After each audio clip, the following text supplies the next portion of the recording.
Hello, this is Steve Clear and Dow Armstrong from Kitchen to Shelf, and we're here with our monthly webinar, Trade Shows, What You Need to Know. First of all, before we do anything else, let's welcome everyone to 2020.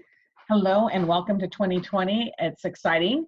You're not going to hear a lot from me in this webinar. This is really Steve's realm. So what I'll be doing sometimes is peppering him with a few questions as we go along or a few comments.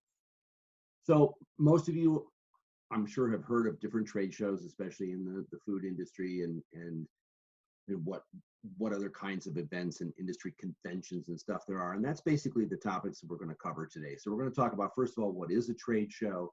We're going to talk about the major players in trade shows, some of which I hope you've heard of. We're going to talk about the sporting cast, and most important, we're going to talk about your part in the play. So what is a trade show? Well, a trade show is an industry gathering. It's basically a convention, except that it really, most of the time, has a lot of accent on exhibiting and having people who are showing products or wares or services or equipment, and they are doing things to basically promote their part within the category.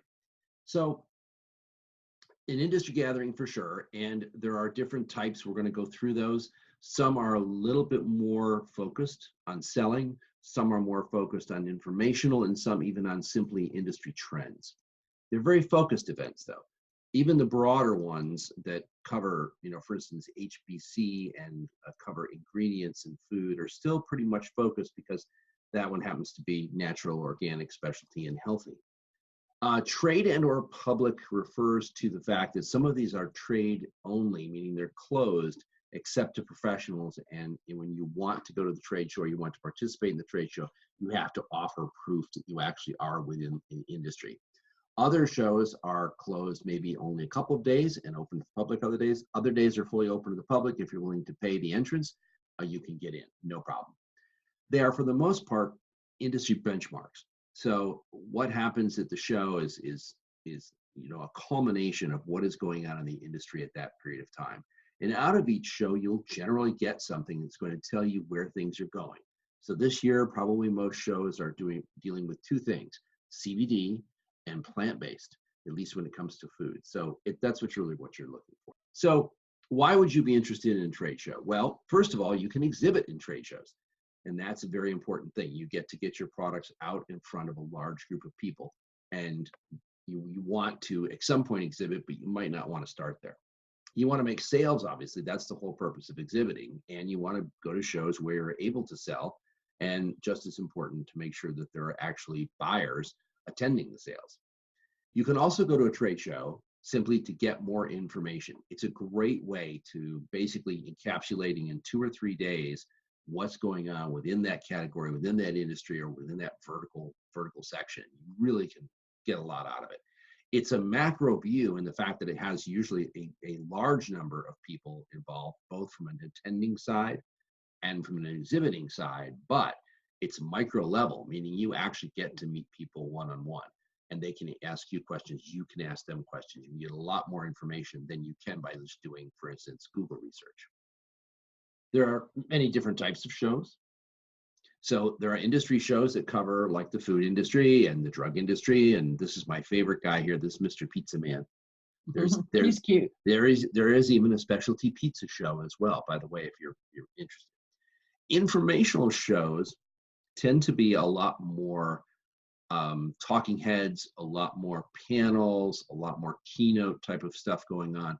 And they tend to cater more to higher level C-suite people, and they have a lot to do with trends about what's going on, some about regulations within the industry, which are entirely changing, but they're informational shows. And they don't necessarily have exhibits, or their exhibits are very, very limited. Services shows are pretty cool because services shows are where you can go and see people that do all types of things and provide all types of services. And they get together, and for instance, packaging is one of those, where you can go and just see what's going on in packaging, solve your problem, see new stuff, the eco-friendly, all of that kind of stuff. And selling shows are the bulk of shows are basically there for exhibiting and selling. Not that service people aren't trying to sell too, but The selling show is specifically where there are buyers going to the show. It's their category. It's what they work in, and the exhibitors there are in that category, and you're actually making sales at the show.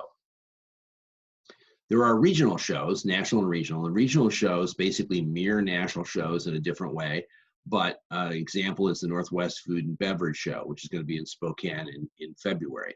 And they highlight, on a regional basis, and also highlight, regional foods and regional products. Very important. There are distributor shows, and distributor shows are smaller versions. Both KeHe and UNFI have national shows as well as regional shows. They are distributors, of course. And a lot of other distributors actually hold a show in a region where they will invite buyers from the different categories that they work with to come in and see their clients. And you can participate in those if you are, of course, with that distributor. You mentioned one time to me, does Albertsons and some of those places have shows too that are specific? Yes, Albertsons and every major grocery retailer has shows. And what they do is they basically, again, get together. They usually do it by category. So they'll usually do a show regarding dairy or deli or whatever, or new products, disruptive products, whatever. So they will, bring people in for that. Or you can apply actually to be at the show. You also have vertical shows. Vertical shows are things like equipment, where you can go and find the latest in food processing, everything you need to cook, everything you need to put things together. And again, these will be where the equipment people are exhibiting. You are actually the buyer in that case, where you're going and looking at. So the usual suspects we talk about, and most of you probably heard about, the Fancy Food Show, summer and winter.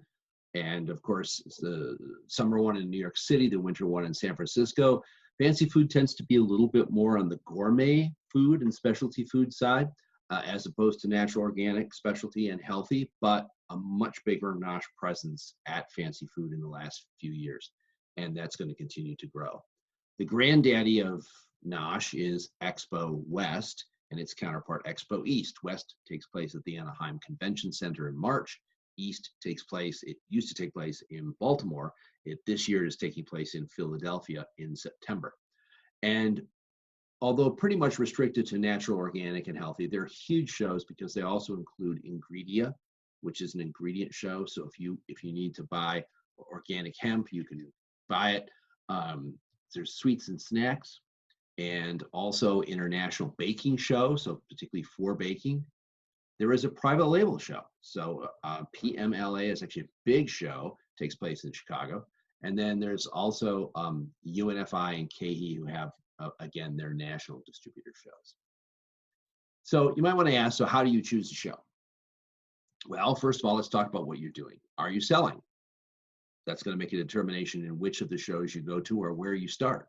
Are you just looking? Because you can also use these, again, as education. And are you seeking information, some particular type of information? Do you want to go to the packaging show because you're working on a packaging solution? You can also go to observe competition, very important. If you want to launch into a category, or you currently are in a category but not widely distributed, you can go to a show and see who else is larger, obviously just exhibiting there and in that category. And then last but not least, networking. Great to go to shows to meet people, go to the mixers, go to the different forums and stuff that they have, and just meet people. It's worth it for that. So those are things to look at when you're choosing a show. So the questions are, of course, are you ready to sell? And that's very important. So when you think about going to a show and the type of show you go to, I suggest, and we'll talk about this a little more, but suggest that you walk a show before you buy a show. So basically, before you pay the money to be an exhibitor, you should go to that show at least once, or the show on the other side of the coast. So go to East before you buy West, whatever you're doing, to find out if you're really ready to sell. Because if you're selling at the show, you need to be able to fulfill orders. So it's very important you have a handle on your production, and that if the buyer from Walmart happens to come over, that you need to be able to sell to Walmart if you want to. Are you in the ideation stage? So if you really don't have a product formulated yet, it's a really great time to go to a show and take a look at what's going on in your category to see what's out there, because your next brilliant idea may already be out there on the shelf. You don't know, and it's a good way to do it. Are you fundraising? Okay, a lot of opportunities. First of all, there's usually seminars and different types of events. There will be people who are involved in venture capital and private equity funds will be there, and they'll be walking the show because they need to learn more about the category. And people they are invested in are also in the show. So it's a good way to look at that if you're looking to raise funds. Are you looking to expand your distribution, expand your business? Absolutely. Way to go to a show and take a look at how to do that, where you want to go. There might be ideas there that you just simply haven't thought of yet. And scoping out all of those new ideas. So, wow, is that strawberry flavor really going to work? Or, hey, I saw something that was crazier than I was thinking about doing. So that's how you choose your shows. All of those things are reasons to go. So picking out a show, and let's talk for a real minute about, so where do you fit? If you decide that this is one of the things you want to do, and we are both encouraging you to do this. Deb talked about this on the last 2-Minute Tuesday, is picking a show this year and going is probably a really good way to help you expand your business and expand your knowledge of the industry. So check regionals first. Again, in the Northwest, the Spokane show is coming up. There's a show in LA. Every year, there's also a show down in Florida. There's many other regionals. I'm sure there's an East Coast one. I can't think of one offhand, but there are regional food shows, and going to those is probably a really good first step. As I mentioned, walk before you buy. Just counsel. Some people jump in with both feet, but I really think people should go to a show as an attendee, look around at the show and see what's going on before they purchase a booth and make the investment at that show. Also check government and industry associations both. So if you belong to an industry association, or for instance, in Idaho this year, the Ag Department in Idaho has a booth at the Fancy Food Show, of which they're allowing people who are involved in their program to exhibit. So it's really great. Other industry associations, again, if you're involved in stuff with organic or natural, you may be able to get into a show with a group through an industry association. And book early, folks, because one of the things is that these tend to be very crowded, and you don't want to be staying in a hotel that's 15, 20 miles away from the center where it's being held.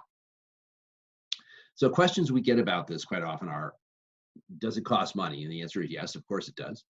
And we want to talk about how you evaluate costs to help you make your decision.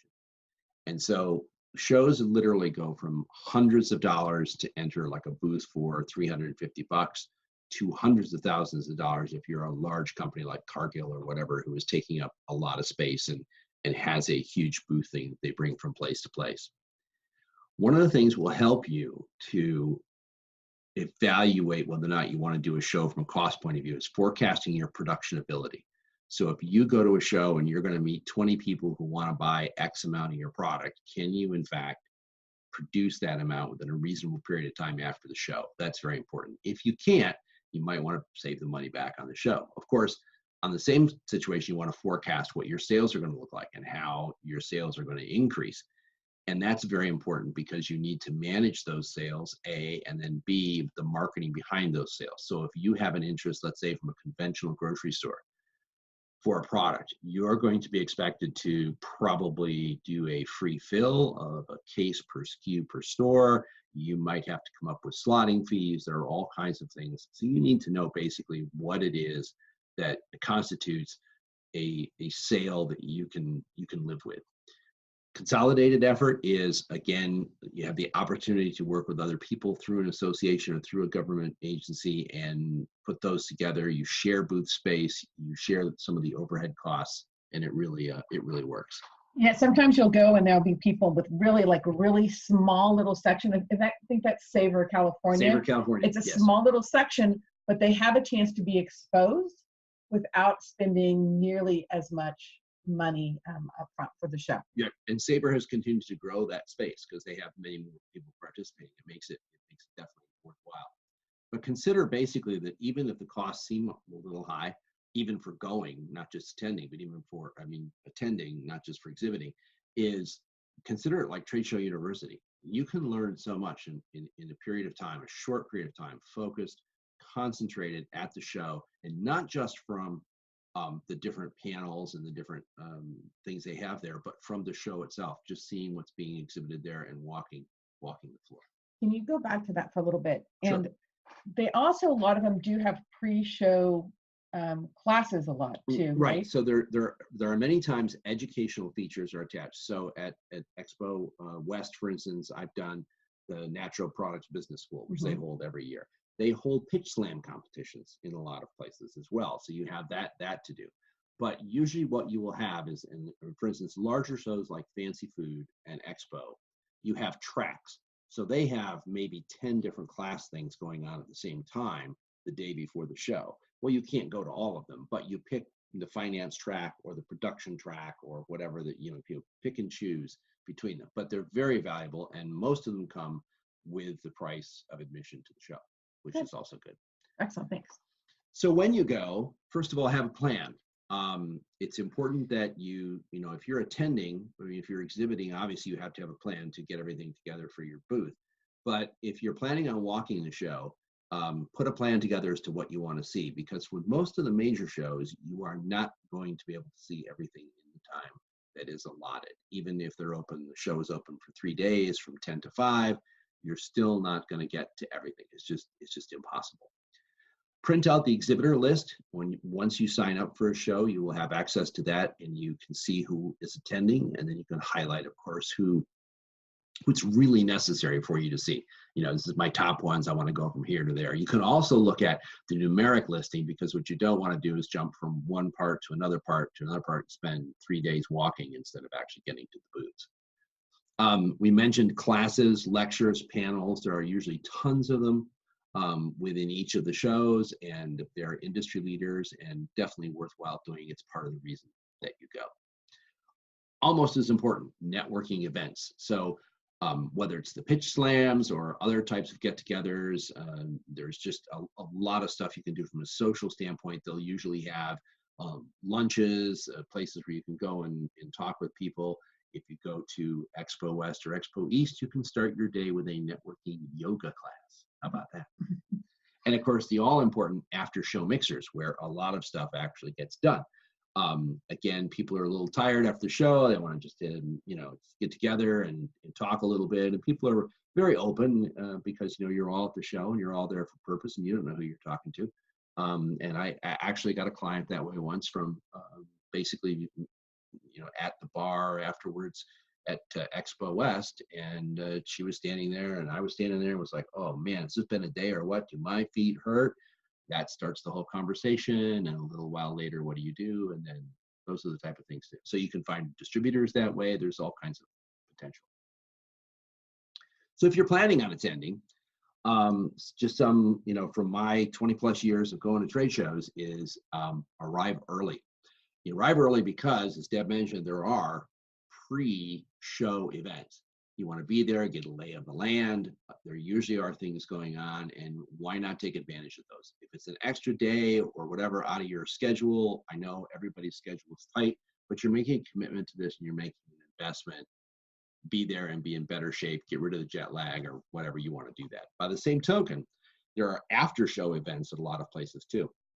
And so you want to make sure you can do that. Also, you will be exhausted when the show is over. So you're thinking, oh, I'm going to get to the airport and fly home that night. Well, you might want to think about that, because you're going to be so exhausted. Maybe you stay over, maybe, have dinner or whatever. And then, it's just a better way of attacking the show. Get a good night's sleep. So yes, there's opportunities to party and everybody's having fun, but the truth of the matter is you're going to need your sleep, because shows are exhausting. They're exhausting if you're exhibiting, for sure. They're exhausting even if you're walking. It's amazing. And for that reason, comfortable shoes. Okay, trade show etiquette is, no matter what the level of dress may be for the trade show, how professional it may be, shoes are off limits to that, right? Shoes are sneakers, whatever you need to wear to get through the day. Very, very important. Have with you sort of a large bag or attaché, because you're going to be collecting materials, not necessarily samples and stuff, although you might, but you will get materials, other folks' sell sheets, lots of business cards. You want to make sure you can handle it. And of course, if you're attending, make sure you are carrying your business cards, because you want to be able to hand those out and give them to people at the booths where you have an interest. Let's talk about exhibiting.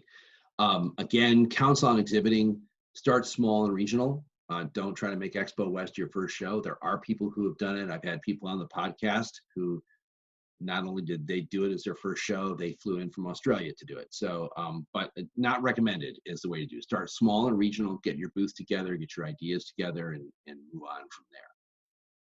A booth is very important if you have trade show materials and you have signage, you have other types of things, props. You want to know what your concept and the reality of the booth is. How much space do I have? 10 by 10, 10 by 20. I need a table. I need to put stuff up. I want to put samples out of the way of where people can just grab them or whatever. And I want something that's going to be memorable. So work on that. Staffing is very important because most trade shows are 2-3 days and 8 hours or whatever, 6 hours, the floor is open a day. You're going to get very tired. You need to have people that can give you a break. And as important as giving you a break, you want to be able to walk the show yourself, even if you're exhibiting. So that requires staffing. And you also want to train your staff, your brand ambassadors, whatever you're using, to basically deal with situations at the show, talking to buyers, how to identify buyers, all of that. You need to get that worked out. You'll, of course, be giving away tons and tons of samples. So how do we figure that out? Well, the best way to look is usually in the websites of the trade show, they will be trumpeting the number of people who attend. So there'll be a press release that said, last year's show set a record of 25,000 attendees.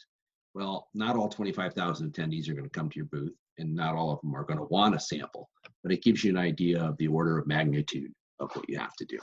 Also, a thing to remember is if you have like small packs and stuff you give out at some places, this is not the place to do like a small pack necessarily, because people will come up and take like 3 or 4 of them and like, oh, this is cool. So you might want to have a separate type of sample if you have like a little package or something that you use.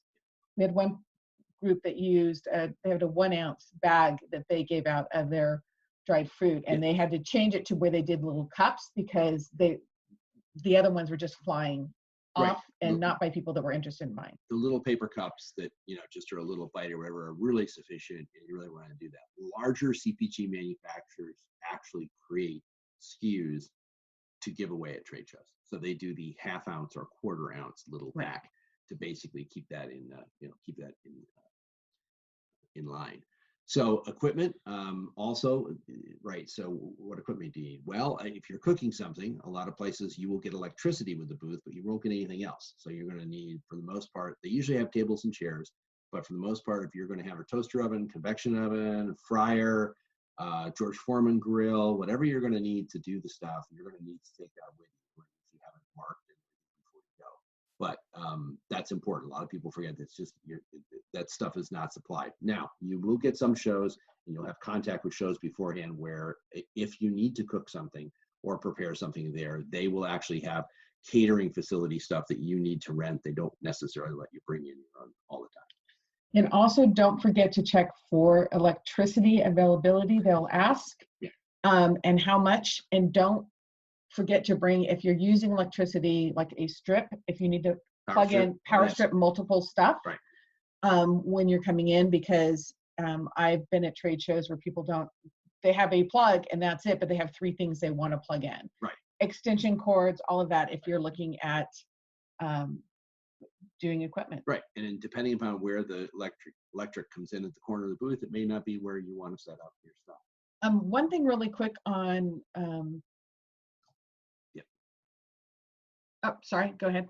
Okay, so other points about exhibiting that you need to have together are sell sheets. Very important to have your sell sheets printed up, and information, pretty pictures. The sell sheet should include the typical information, which is going to be your nutritional statements, your ingredient statements, and your UPCs.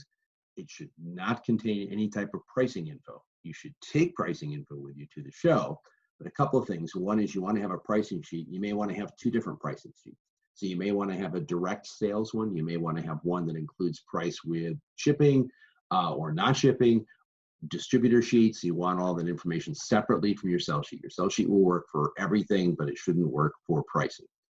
You're going to be getting leads And getting leads is going to be everybody from dropping cards at your booth to actually having the larger shows where we all walk around with these cards on us and we swipe the cards at the machine at the booth. And if you have one of those, of course, they'll be given back to you electronically and whatever, and you can do that.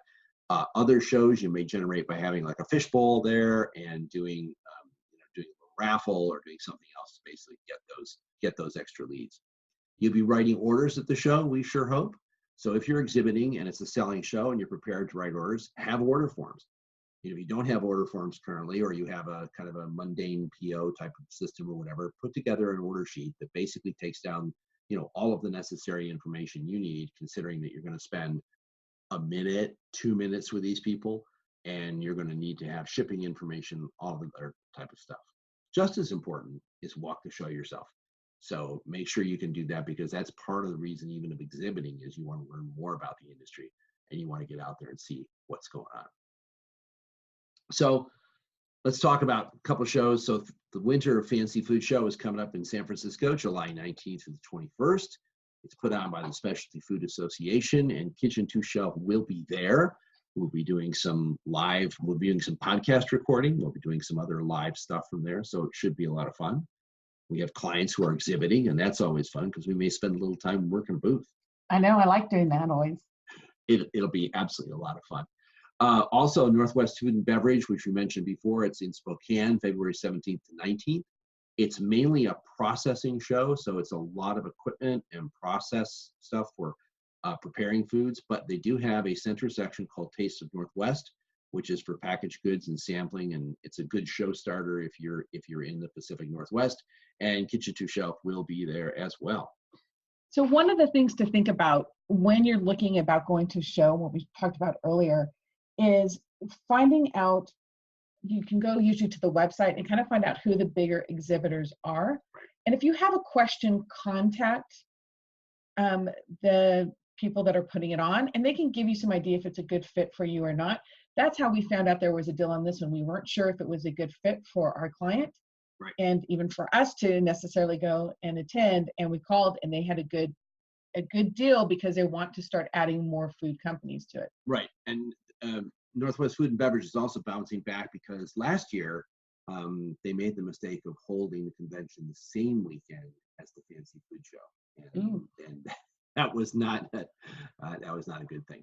So, oh yeah, that's why we didn't go last year. We didn't go. So Expo West, of course, we talked about. This is the big one, Natural Products Expo West. That's natural, organic, specialty, healthy. It is the largest show by far. It takes over the entire city of Anaheim. It takes over the expanded Anaheim Convention Center and the hockey rink and the Marriott and the Hilton, and goodness knows where else it'll go. There literally are tents that are put up for functions to take place in. It's amazing. One of the reasons for this is because we mentioned before, it includes Ingredia, which is all raw materials exhibitors, and also health and beauty care to a large extent. So it's really, really a great show. Madness, as a matter of fact. Distributor retailer shows, we mentioned UNFI and KeHe both have regional shows as well as national. There's also the Kroger Showcase, which is Kroger does this for disruptive and new products. So you're not going in and exhibiting next to General Mills or Kraft Heinz or anybody. But they do this as part of a way of trying to attract and find out what the newer players are out there in each of the categories. We also have third-party events, and ECMR, people who own RangeMe, do these. These are really not shows, they're more events, and they're basically speed dating with buyers. So what they do is they rent a hotel in Vegas or in Atlanta or New York, and they get a bunch of category participants together, which you pay to attend, right, as a quote-unquote exhibitor or as a participant, and you are going to see 10, 20 different buyers from your category, and they're going to spend 10 minutes with you or 20 minutes with you, and it costs $8,000 or $10,000 or whatever, but your hotel and a part of your meals are included. And people say, oh, I just can't believe I would do that. And it's like, well, now wait a minute. If you're flying to see a buyer in Cincinnati at Kroger and you're flying down to Publix in Florida, you've pretty much burned up the $8,000 that you would pay for an ECMR or ECRM event. So that's very important. And again, it's very highly efficient. And you need to be prepared. So that's the biggest thing, because the short period of time you're going to be with the buyer, everything's got to be right. Sell sheet's got to be right. Pricing's got to be right. And you want to be able to answer any question, obviously, that the buyer has, because they're only going to spend 10 minutes with you, and it's moving on. But definitely it has worked for some people and is a pretty efficient and effective way to get in front of buyers. Let's talk about shows in 2020. This is the year you're going to go to a show. So here's the idea. Pick one. All right. Plan your trip. Make the trip. Walk and learn that show. Basically, it doesn't really matter which one. It can be regional. It can be national. You want to walk and learn. And then maybe even later in the year, you exhibit, or you plan on exhibiting in 2021. Right, Deb? That's right. That's what we're hoping that you're going to get out of this. So a little bit of a review. We know what a trade show is. You've heard more about them. So we've talked about the major players and some of the supporting cast. Your part in the play is to actually go to a trade show this year, walk it, or even exhibit. Questions about the trade show, we will be happy to try to answer any questions for you. We can take care of that in a couple of ways. First, you can email Steve or Deb, both of us, at kitchen2shelf.com. That's the number 2, shelf.com.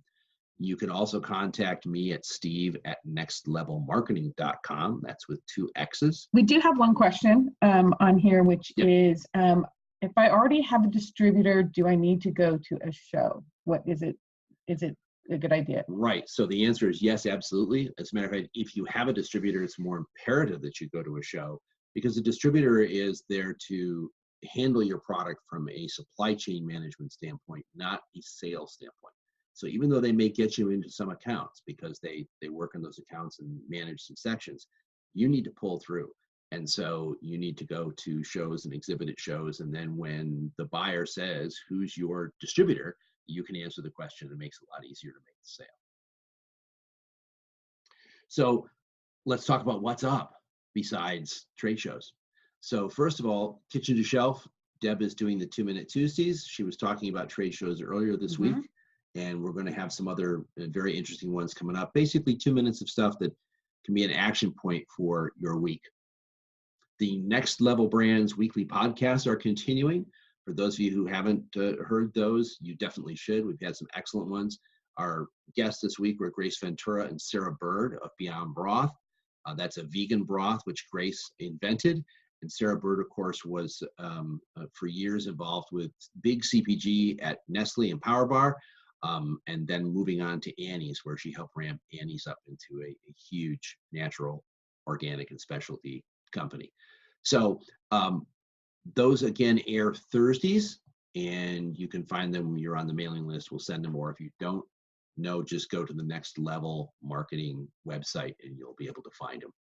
So our next webinar, can't believe it already, is going to be coming up Wednesday, February 5th. That's 5 p.m. Pacific as usual, 6 Mountain, 8 p.m. Eastern. It's going to be talking about creating sales communications, which is going to start with sell sheets, not surprisingly. What else is going on is we are still, yes, we are knee deep in the big muddy, as they say. Still in production with Ready for Retail, our online course for those of you who are aspiring to be a conventional retail, mass, and drug.